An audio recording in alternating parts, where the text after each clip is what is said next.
करवा चौथ की कहानी। एक गांव में एक साहूकार के 7 बेटे और बेटी थी। सेठानी ने सातों बहुएं और बेटी सहित कार्तिक कृष्ण चौथ के करवा चौथ का व्रत किया। उस लड़की के भाई हमेशा अपनी बहन के साथ भोजन करते थे। उस दिन भी भाइयों ने बहन को भोजन के लिए बोला। तब बहन बोली, भैया आज मेरा करवा चौथ का व्रत है, इसलिए चांद उगेगा तब खाना खाऊंगी। भाइयों ने सोचा कि बहन भूखी रहेगी, इसीलिए एक भाई ने दिया लिया और एक भाई ने चलनी लेकर पहाड़ी पर चढ़ गए। दिया जलाकर चलनी से ढक दिया। बहन ने भाभियों से आकर कहा कि भाभी चांद देख लो, चांद देख लो। तब भाभी बोली कि बाई जी ये चांद तो तुम्हारे लिए उगा है, तुम ही देख लो, हमारा चांद तो रात में दिखेगा। बहन अकेली ही खाना खाने बैठी। पहले कोर में ही बाल आया, दूसरा कोर खाने लगी तो उसे ससुराल से बुलावा आ गया कि जमाई राजा बहुत बीमार है, सो बहू को जल्दी भेजो। माँ ने जैसे ही कपड़े निकालने के लिए बक्सा खोला, 3 बार ही कभी सफेद, कभी काला, कभी नीले कपड़े ही हाथ में आए।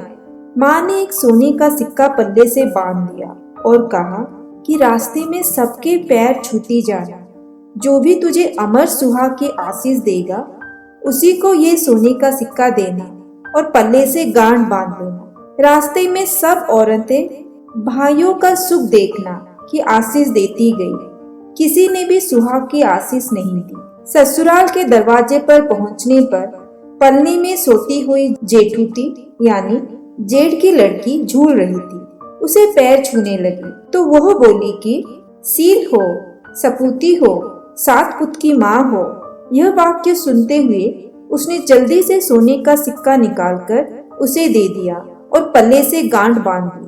अंदर गई तो पति मरा पड़ा था। बहू ने अपने मरे हुए पति को जलाने के लिए नहीं ले जाने दिया और बोली, मेरे लिए एक अलग से झोपड़ी बनवा दो, और वहीं अपने मरे हुए पति को लेकर रहने लगी। रोज सासू बची खुची ठंडी बासी रोटी दासी के साथ भेज देती और कहती, जा मुर्दा सेवनी को रोटी दे आ। थोड़े दिन बाद माँ की तिल चौथी आई और बोली, करवा पिला तू करवा पिला, भाइयों की प्यारी करवा ले, दिन में चांद देखने वाली करवा पिला। तब वो बोली कि है चौथ माता, मेरा उजड़ा हुआ सुहाग तो आपको ही बनाना पड़ेगा। तब वो बोली कि हे चौथ माता, मेरा उजड़ा हुआ सुहाग तो आपको ही बनाना पड़ेगा, मेरे पति को जिंदा ही करना पड़ेगा। मुझे मेरी गलती का पश्चाताप है, मैं आपसे माफी मांगती हूँ। तब चौथ माता बोली, मेरे से बड़ी बैसाखी चौथ आएगी, वो तुझे सुहाग देगी। इसी तरह बैसाखी चौथ आई और उसने कहा कि भादवे की चौथी तुझे सुहाग देगी। तब कुछ महीने बाद भादुड़ी चौथ माता स्वर्ग से उतरी और वही सब बातें कहने लगी। तब उसने चौथ माता के पांव पकड़ लिए। चौथ माता बोली कि तेरे पर सबसे बड़ी कार्तिक की करवा चौथ माता है, वो ही नाराज हुई है, इसीलिए तू उनके पैर मत छोड़ना, वही तेरे सुहाग को अमर कर सकती है। यदि तूने उनके पैर छोड़ दिए तो फिर कोई भी तेरे पति को जिंदा नहीं कर सकता है। कार्तिक का महीना आया, स्वर्ग से चौथ माता उतरी। चौथ माता आई और गुस्से से बोली, भाइयों की बहन करवा ले, दिन में चांद उगानी करवा ले, धनी भुखानी करवा ले, व्रत भांडनी करवा ले। साहूकार की बेटी ने जब ये सुना तो वो चौथ माता के पैर पकड़ ली और विलाप करने लगी, हे चौथ माता, मेरा सुहाग तो तेरे व्रत भंग करने के कारण उजड़ा है, मैं ना समझती, मुझे इतना बड़ा दंड मत देवो। तब चौथ माता बोली, पापिनी, हत्यारिनी, मेरा पैर क्यों पकड़ कर बैठी है, मेरा पैर छोड़ दे। तब वो बोली, मेरी बिगड़ी हुई आपको बनानी ही पड़ेगी, मुझे सुहाग देना ही पड़ेगा, क्योंकि आप सब जग की माता हैं और सबकी इच्छा पूरी करने वाली हैं। तब चौथ माता खुश हुई और आंखों में से काजल निकाला, नाखूनों में से मेहंदी, बिंदी में से रोली निकाली और सबसे छोटी उंगली से उसके मरे हुए पति पर छींटे दिए। छींटे देते ही उसका पति बैठ गया और बोलने लगा, मुझे बहुत नींद आई। तब वह बोली, मुझे तो 12 महीने हो गए, मुझे तो चौथ माता ने सुहाग दिया है, तब पति बोला कि चौथ माता का विधि विधान से उज्जमन करो। उधर ननद रोटी देने आई तो उसने 2 जने की बोलने की आवाज सुनी तो अपनी माँ को जाकर बोली कि भाभी तो पता नहीं किससे बातें कर रही है। तब सासू ने जाकर देखा कि बहू और बेटा दोनों जीम रहे हैं, वो चौपड़ पास खेल रहे हैं। देखकर वो बहुत खुश हुई और पूछने लगी, ये कैसे हुआ? बहू बोली, ये सब मुझे मेरी चौथ माता ने दिया है। और सासू जी के पैर छूने लगी और सास ने अमर सुहाग की आशीष दी, लेकिन बोली कि पूरे नगर वासियों को यह बात कैसे सच लगेगी। तब बहू बोली, यदि उल्टा करवा फेरे देंगे तो वो वापस मर जाएंगे और सीधा करवा फेर देने से वापस जीवित ही रहेंगे।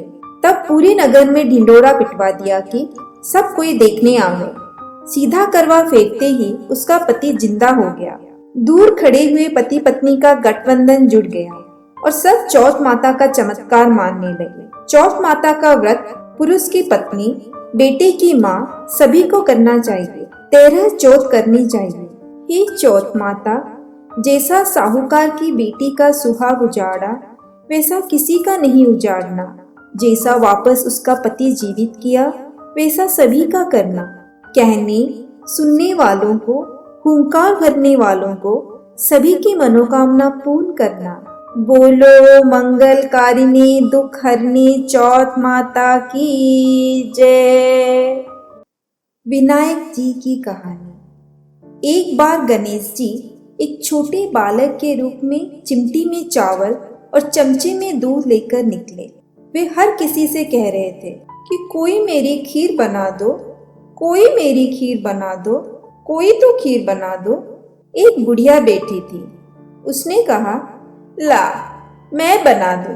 वो छोटा सा बर्तन चढ़ाने लगी। तब गणेश जी ने कहा कि दादी माँ, छोटी सी भगोनी मत चढ़ाओ, तुम्हारे घर में जो सबसे बड़ा चरू हो वही चढ़ा दो। बुढ़िया ने वही चढ़ा दिया। वो देखती रह गई कि वह तो पूरा भर गया है।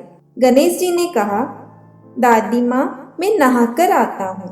खीर तैयार हो गई तो बुढ़िया के पोते पोती खीर खाने के लिए रोने लगे। बुढ़िया ने कहा, गणेशिया तेरे भोग लगना, कहकर चूल्हे में थोड़ी सी खीर डाली और कटोरे भर भर कर बच्चों को दे दी। पड़ोसन ऊपर से देख रही थी। बुढ़िया ने सोचा यह चुगली खा देगी, सो कटोरा भरकर उसे पकड़ा दी। बेटे की बहू ने चुपके से एक कटोरा खीर खाई और कटोरा चक्की के नीचे छुपा दिया। अब भी गणेश जी नहीं आए। बुढ़िया को बहुत भूख लग रही थी। एक कटोरा खीर का भरकर किवाड़ के पीछे बैठकर एक बार फिर कहा, जय गणेश तेरे भोग लगना, और खाना शुरू कर दिया। तभी गणेश जी आ गए। बुढ़िया ने कहा, आजा रे गणेशिया, खीर खा ले, मैं तो तेरी ही राह देख रही थी। गणेश जी ने कहा, दादी माँ मैंने तो खा ली। बुढ़िया ने कहा, कब खाई? गणेश जी ने कहा, दादी माँ मैंने तो खा ली। बुढ़िया ने कहा, कब खाई? गणेश जी ने कहा, जब तेरे पोते पोती ने खाई तब खाई, जब तेरी पड़ोसिन ने खाई तब खाई, जब तेरी बहू ने खाई तब खाई, और जब तूने खाई तो पेट पूरा ही भर गया। बुढ़िया ने कहा, बेटा और सारी बात तो सच है, पर बहू बिचारी का तो नाम मत लेवे। वो तो सुबह से काम में लग रही है, उसने खीर कब खाई?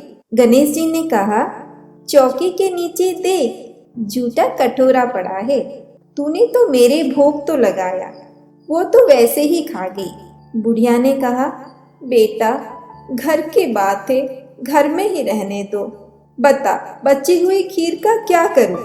गणेश जी ने कहा, नगरी जिमा दे। नगरी जिमा दी। तब भी चरू पूरा ही भरा था। राजा को पता लगा तो बुढ़िया को बुलाया और कहा, क्यों री, ऐसा चरू तेरे घर सोवे या हमारे घर सोवे? बुढ़िया ने कहा, राजा जी आ ले लो। राजा जी ने खीर का चरवा महल में मंगवा लिया। लाते ही खीर में कीड़े मकोड़े बिच्छू कंसले हो गए और दुर्गंध आने लगी। राजा जी ने कहा, बुढ़िया चरवा वापस ले जा, जा तुझे हमने दिया। बुढ़िया ने कहा, राजा जी आप देते तो पहले ही कभी देते। ये चरवा तो मुझे मेरी गणेश जी ने दिया है। बुढ़िया ने चरवा वापस लिया। लेते ही सुगंधित खीर हो गई। घर आकर बुढ़िया ने गणेश जी से पूछा, बची हुई खीर का क्या करूं? गणेश जी ने कहा, झोपड़ी के कोने में खड्डा खोदकर गाड़ दे। उसी जगह सुबह उठकर वापस खोदेगी तो धन के 2 चरवा मिलेंगे। ऐसा कहकर गणेश जी अंतर्धान हो गए। जाते समय झोपड़ी को लात मारते गए तो झोपड़ी के स्थान पर महल हो गया। सुबह बहू ने फावड़ा लेकर पूरे घर को खोद दिया तो कुछ भी नहीं मिला। बहू ने कहा, सासू जी, थारो गणेश जी तो झूठो है। सास ने कहा, बहू, मारो गणेश झूठो तो नहीं है, ला मैं देखूं। वो सुई लेकर खोदने लगी तो टन टन करते 2 धन के चरवे निकल आए। बहू ने कहा, सासू जी, गणेश जी तो सांचो ही है। सास ने कहा, गणेश जी तो भावना का भूखा है। हे गणेश जी, जैसा तुमने बुढ़िया को दिया वैसा सबको देना। कहानी कहने वाले, हुंकार भरने वाले, आसपास के सुनने वाले सबको देना। बोलो गणपति बप्पा की जय।